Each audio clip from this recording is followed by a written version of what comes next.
Speaking of Myles Garrett, speaking of number 95, we're going to talk about Jason's article on him in 1 second. But first, UCSS has a new sponsor. Good. Monarch Money. We are thrilled to welcome Monarch Money to the UCSS team. Have you ever checked your bank account and wondered, where did all your money go? Between dining out, online shopping, entertainment, it's easy to lose track.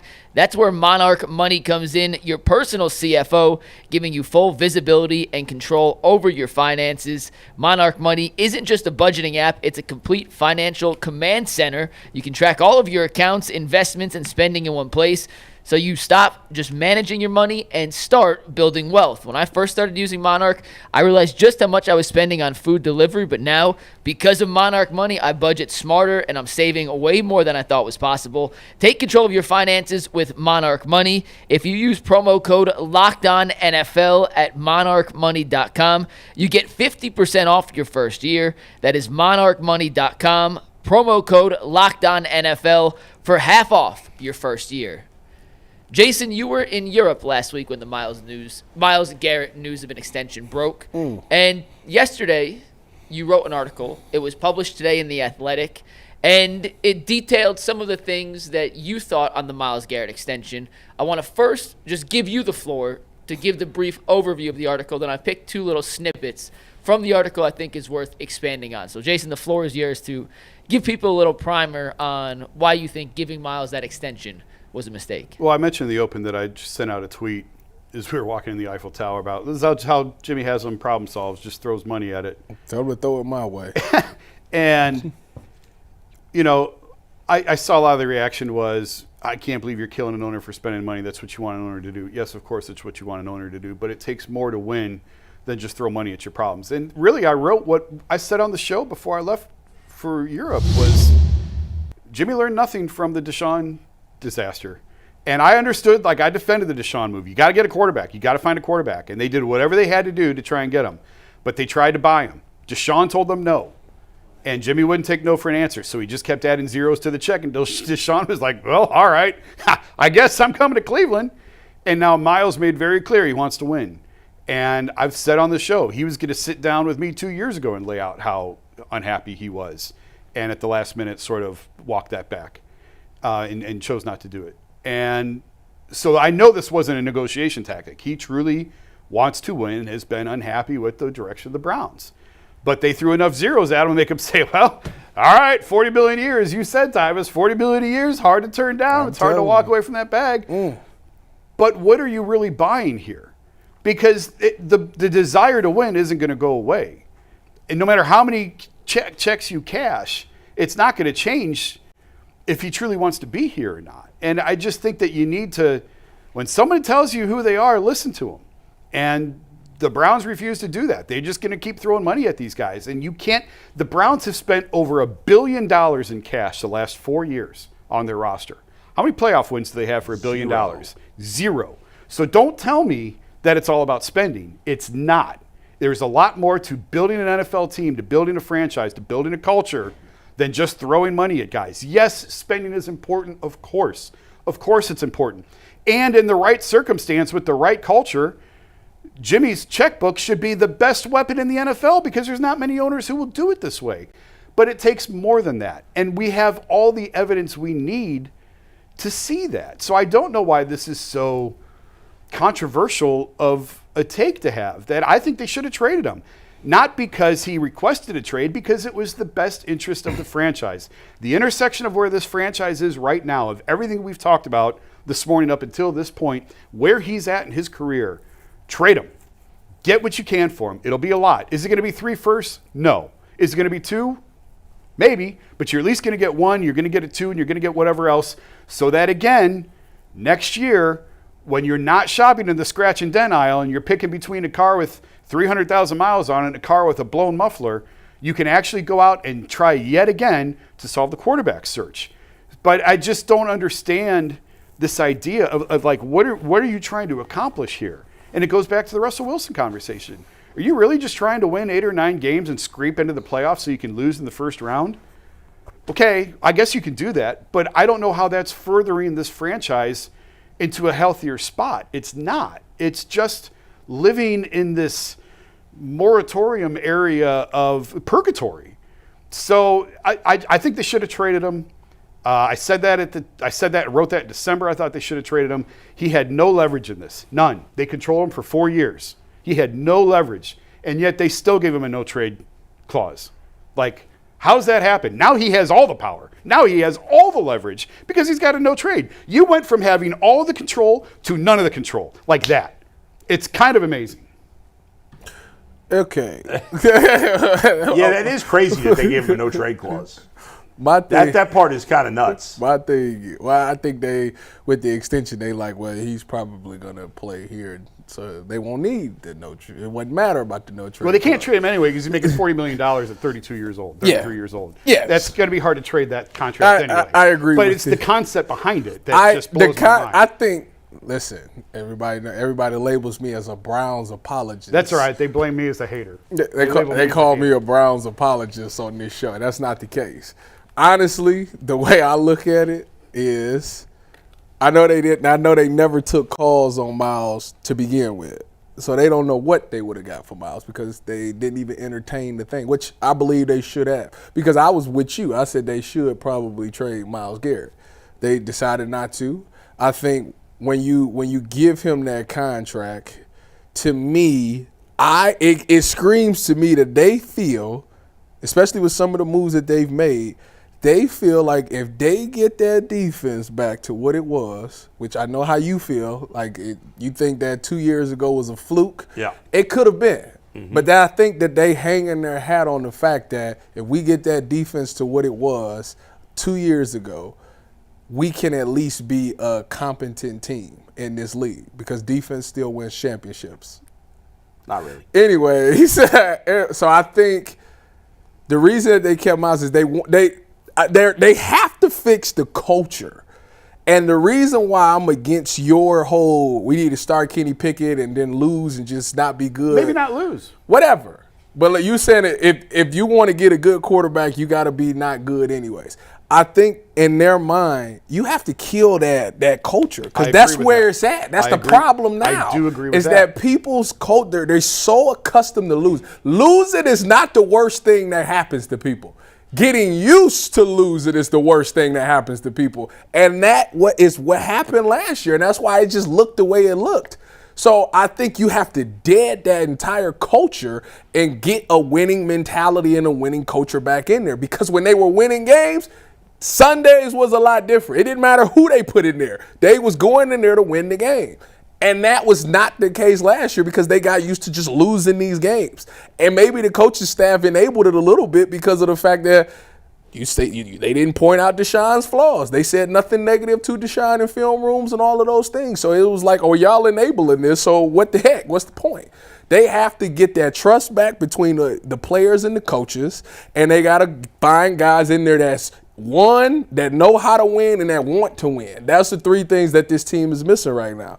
And Myles, you can say whatever you want. People say Myles is lazy. People say Myles is not a leader. People say Myles have terrible practice habits. He's late to meetings, as you will point out. One thing you cannot deny, Myles wants to win games. On Sunday, that man goes ball to the wall. Yep.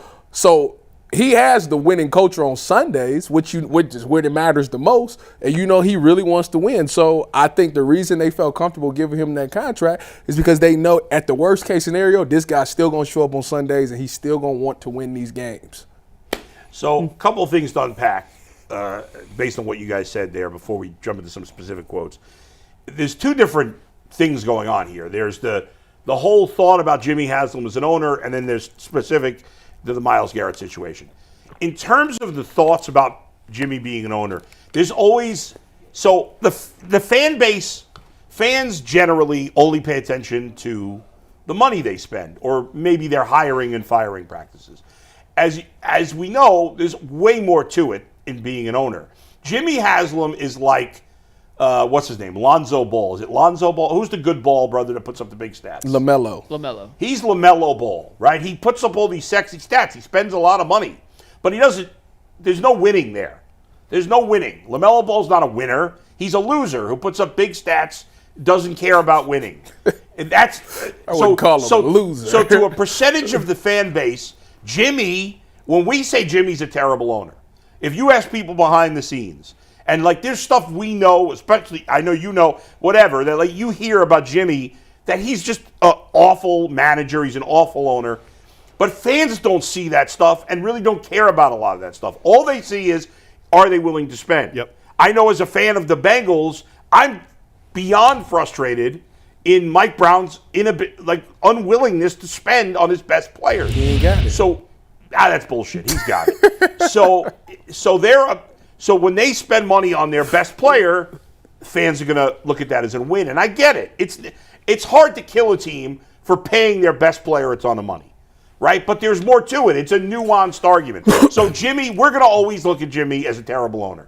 Or at least you and I think are. I'm always going to look at him as a terrible owner until he proves otherwise. For a lot of fans, the fact that he's willing to spend no matter what, which is the one positive about his ownership, yes, that overrides everything else, all the losing. They feel like he's trying his best. He's committed to spending whatever it takes, and that's all they care about. And you can't convince the people that feel that way otherwise, so it doesn't. So I'm not even going to try. In terms of the Myles Garrett stuff, yes, I think much like with Russell Wilson versus what else you're going to do at quarterback, for the long-term health of the organization, they probably were better off trading Myles Garrett. But it's so hard for teams, especially where a coach and a GM maybe have their jobs on the line, to say, let's trade our best player for draft picks. Yeah. It's hard to do, even though that could potentially turn the franchise around. You don't want to be the guy that traded away Myles Garrett. But do you agree?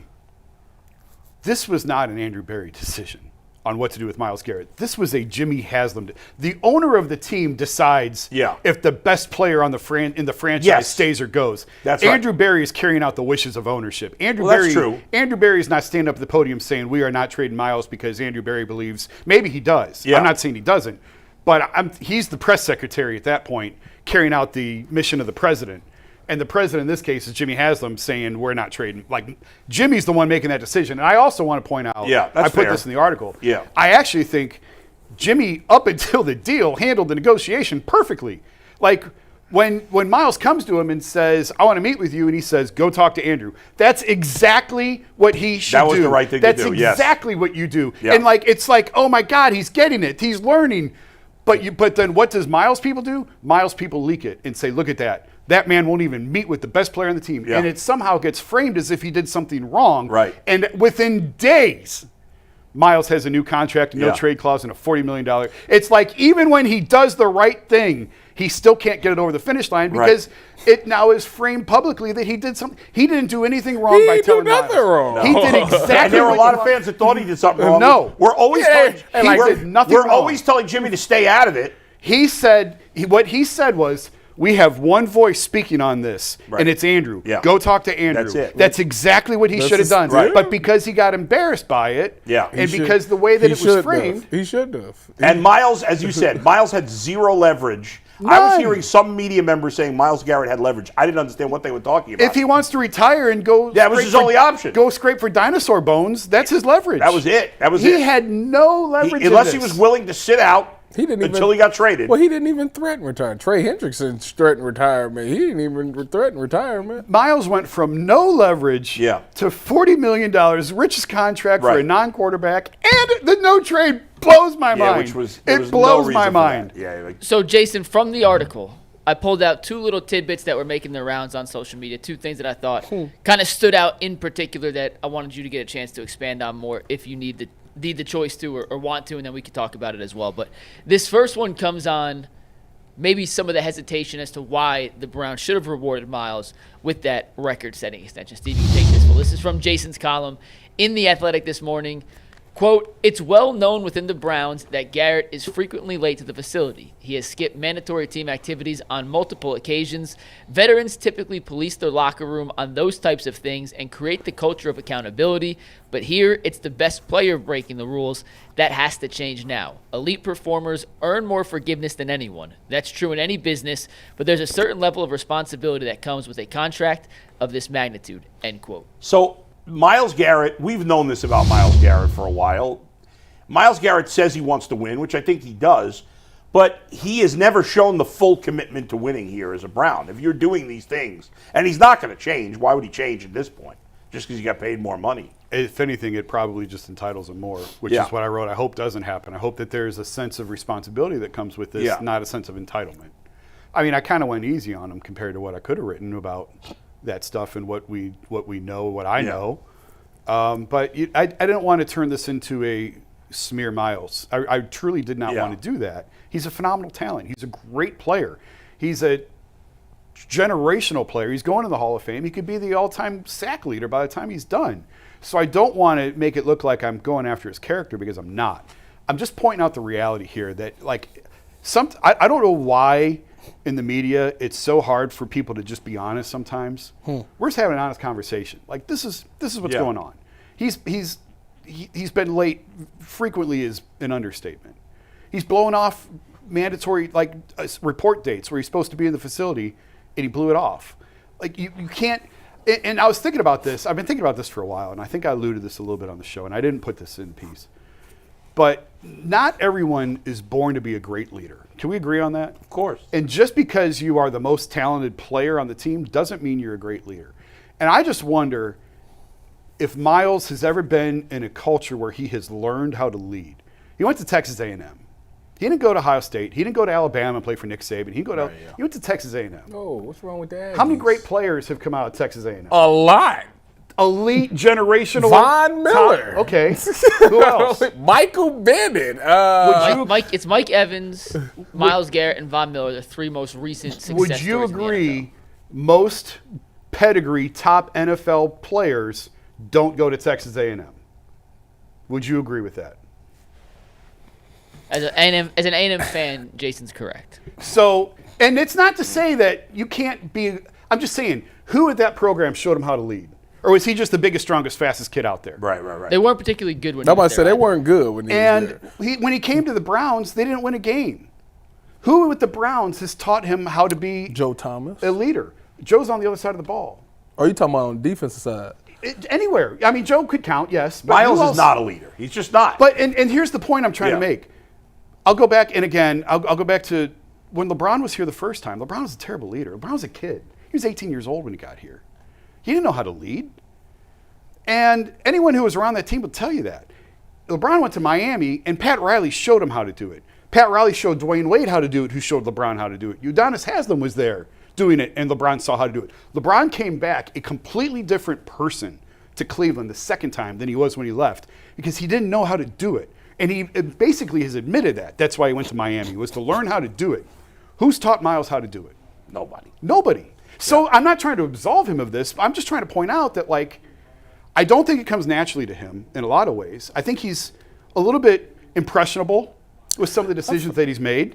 And I don't think that was Jadeveon Clowney going to show him how? No. But I do remember Zadarius Smith getting on him in like OTAs and stuff. Remember it was like a clip where he was like they was doing get-offs. They was like, let's do who got the best get-offs. And Myles like half-ate it, and he was like, no, get back down and we're going to do it. Yeah. Like, that was the first time I seen somebody actually, do that. In year what? 7? Well, 6, I'm 7? just pointing out. But that's what I'm I'm just pointing out that it And his happened. bad habits, point. and Myles' bad habits in terms of at meetings and stuff like that, that's going to, like the other players are going to, that's the example they're getting. Wait a minute. His first DC was G-Dub. I was there. Yeah. G-Dub ain't play that. What's wrong with y'all? Well, G-Dub, listen. Was he not doing these things then, and he's doing it now? G-Dub had that. It was like military style. You ain't getting out of line with G-Dub. Is you crazy? Well, what is he going to do to Myles Garrett? Man, Greg Williams is crazy. That man crazy. He one of them coaches that you don't even try. I'm not even going to try to toe the line. He had it like that. Yeah. Well, I almost peed on myself because I was scared to get up to leave. No, I had to pee really bad. Like, you know how you get to the point where it's at the tip and it's about to come out? Oh, yeah. Like, it was there. Yeah. But we was in defensive meeting. I wasn't about to get up in it, so I had to do one of these. Because I was so scared to get up and go use the bathroom. Back teeth is floating. Yeah, it was bad. It was bad. So you disagree with me then? Now, I don't disagree with the fact that maybe he don't have the players on the defensive side of the ball, because there wasn't a lot of defensive players. I mean, who's the other best defensive player? Joe Hayden? I'm trying to think of what's his name. Who was that defensive tackle they had? They got him from the Jets. He was Oh, here. He I know was who a you good, mean. He was Yeah, a good yeah. guy. Oh, Sheldon Richardson. Yes. Sheldon Richardson, Sheldon. right. Yeah. right, I played with him with 40 or with the Because Seahawks. I've talked to, in fact, this came up at the Combine, where I was talking to guys at the Combine who said the veterans police that stuff. The veterans are the ones who handle that. If Yes. you're late, they're the one. But when the best player is the one who's doing it, Right. There's nobody policing him. it's hard. It sets a culture that is not great. Well, I will say, and through the rumors and through the things that I hear, it's a lot of the great best players that don't do the best things. You know, they don't practice the hardest. They don't show up on time. So nothing's going to change the culture if well, that's the case.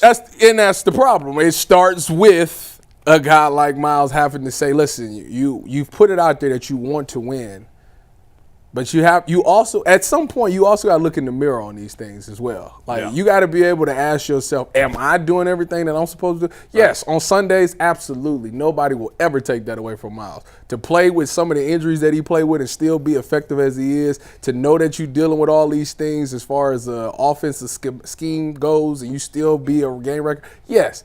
But my question is, what are you doing to help the younger guys? Are you staying after practice, working on drills? Because what they did for me, and I was an undrafted guy in Seattle, they did that for me. Like, are you making an impact to help people change their game, or are you just watch what I do, but try to mimic what I do, but I'm not actually taking you step by step.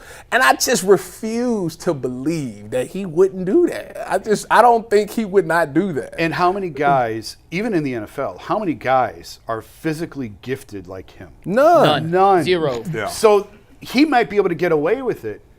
I was talking to Earl about this before the show. Isaiah McGuire can't get away with that. Nobody can. Yeah. So what example are you setting for the other guys in that room? It's why sometimes the greatest players are not good coaches, because things come a little easier for them if they're so physically gifted. It's a little hard to teach. Most of your great managers and coaches were either mid-tier or lower-tier players. I remember Byron Scott saying Magic Johnson could not coach. He was going to kill everybody in the locker room. Yeah, right. Because of exactly that. Yeah, it makes it tricky. I mean, it does. When you play with somebody that is talented, it is hard to do. They told me not to watch Earl Thomas when I was in Seattle because I couldn't do what Earl do, and they're 100% correct. Yeah. One other thing to follow up something you said, if all the Browns' leaders, best players, are not good leaders, there's got to be some blame on Kevin Stefanski. I agree. If all your best players are setting bad examples for their teammates, well, that's a Kevin Stefanski problem or an Andrew Berry problem. You're drafting the wrong guys if your best players are not good leaders. Now, Nick Chubb was a good leader. Yes. I mean, in terms, maybe not vocally, but he set a good example. 100%. I think 100%. I think where they failed at last year is that they believed the success 2 years ago with Joe Flacco. Like, I think what it was at that time when they went into that camp, the first time they went to Greenbrier. Yeah. Well, first time they went there, it was new, and you could just tell that they ran a very physical, different style of training camp. Mm-hmm. And I feel like they went there last year, and they didn't do it to the same magnitude because of the success that they had, to where it was like, I know y'all got it. Y'all got these things now. Which is crazy. And I think that's where Kevin made the mistake. It was like, I ain't going to put my foot on y'all. I think all the coaches, I ain't going to put my foot on y'all because I know when y'all going to get it right. That's and all terrible. these things. And on top of that, it was a lot of injuries that a lot of guys didn't play together. Like they said, like the starting defense didn't play together, the offense didn't play. So that played a factor in it too. But it was a lot of things that I think that they gotta be healthy, one, but two, you gotta keep your foot on these players' necks. A lot of people think that it scares players off to where it's like, oh, you can't talk to me like that. That's not really the case. Players want to be good. They want to be great. And if you coaching them hard, that means that they know that you believe in them and they know that the magnitude of what this season is. So you have to coach these guys hard like that. And if you hurt their feelings, so what? That's right. Like, it ain't about your feelings, man. I'm here to get you better. That's just what it got to be. And as a coach, if you're taking your foot off the gas because you had a good year that you lost, Well, you trust the guys. I trust y'all. I think it was more that they overhauled the entire offense and it never worked. Yeah, I think it was more that than that's anything. true. Here's the other quote I pulled from the article before we bring on Mary Kay here in a few minutes. But this is in regards to Jimmy's spending. Jason, you mentioned they spent over $1 billion the last 4 years, yet to win a playoff game during that stretch. This was from Jason's column on that point of the article. Quote, I was having dinner at the Combine a couple of weeks ago with an assistant coach on what would be widely considered a successful NFL franchise. That coach told Jason, quote, "If Jimmy Haslam spent 2 weeks with us, he'd throw up at the amount of money he wastes," end quote, the coach told me. His point was that while money is important, it takes a lot more than just throwing cash at head wounds to win in this league, end quote. Jason? I mean, that's pretty self-explanatory. Yeah. I mean, spending is really, really important, but it's not everything in pro sports. And you can look no further than Cleveland. The Dolans have created a tremendous culture, and have they won a championship? No, but they've had great success without spending, and we can kill them because they don't spend enough. And yes, they should spend more, but they've created the culture. The Browns are on the other end of it where they don't have the culture, but they have an owner that just keeps writing checks and keeps throwing them into the fire and throwing them into the fire. And the Cavs are in the middle where Dan will spend the money, but you know when this organization really took off as an organization is when he stepped back for health reasons and let the people run the franchise that are employed to do so. Because before it wasn't like that. And they won because Dan wrote the checks and because LeBron came back. And the timing just worked perfectly, and they were able to make the trade for Kevin, and off we go. Right. They didn't build a winning culture. They didn't. But they got LeBron to come back. They made a great trade for Kevin. And Kyrie they already had, and they won. But now they've built this that culture. team has built a culture. Yes. It's no coincidence to me that this team has built that culture because ownership has been removed from the equation, and they've allowed Kobe and Ganzi and JB and now Kenny to actually operate and do their jobs. Yeah. And look what had Dan been Dan, Kobe would have been fired years ago. I don't think there's any question about that. Right. But because the way it's changed, now they actually have the perfect storm in Cleveland of they have a high-functioning front office that is making the right moves, that's running the organization, and they have an owner who's aggressive and willing to spend. So they've really sort of married the best of both worlds. And Kobe's learned, right? He's a much better GM now than he was when he first took for over. sure. He traded Kyrie away. But again, that's an ownership. That wasn't his fault. That's ownership. But the Kevin Love contract and just some of the things he did early. And now he's done a much better job the last few years. Their drafts, they've had really good drafts. Yeah. And again, we've said it on the show. How many times have I said, the longer you do something, the better you should get at it. Yeah. And he was in over his head. I think in a moment of truth, he would tell you he was in over his head when he first got the job. He went from third chair to being in charge of LeBron's last year in Cleveland. That was a horrible position to put him in. Yeah. But to his credit, he has learned from it. He has grown from it. And he's probably going to win Executive of the Year. Why you don't give AB and Kevin those type of things? They were young when they took on this stuff. Well, we're hoping they finally will, especially Andrew Berry, who has not done a good job in the draft. Maybe in his sixth draft. It all comes back. Everything we talked about, it all comes back down to the almighty draft. Yeah, that's it. That's how you win in the NFL. It is. You know, what Washington's doing now is smart. They're a couple of pieces away from being a Super Bowl team. They spinning because they ain't got no quarterback to play for. Teams like the Patriots and the Titans and the Bears going bananas in free agency is dumb. And it's not going to pay off for those teams. Dang, why you think that? Because bad teams going nuts in free agency is a waste. Free agency should be used to fill your mistakes you make in the draft. It's a short-term temporary fix on guys you've missed in the draft or short-term holes until you can then draft somebody else to replace that guy. It's a short-term temporary fix. It's not a long-term solution. Or a final piece on a good team. There's always an exception to that. Yeah. But for the most part, that's how healthy teams view free agency. The most big free agents end up being cut 2 years later. And we're like, well, why'd they pay that guy? Who was the biggest free agent this year? Sam Darnold? No, some of these. Sam Darnold, and then some of the offensive linemen.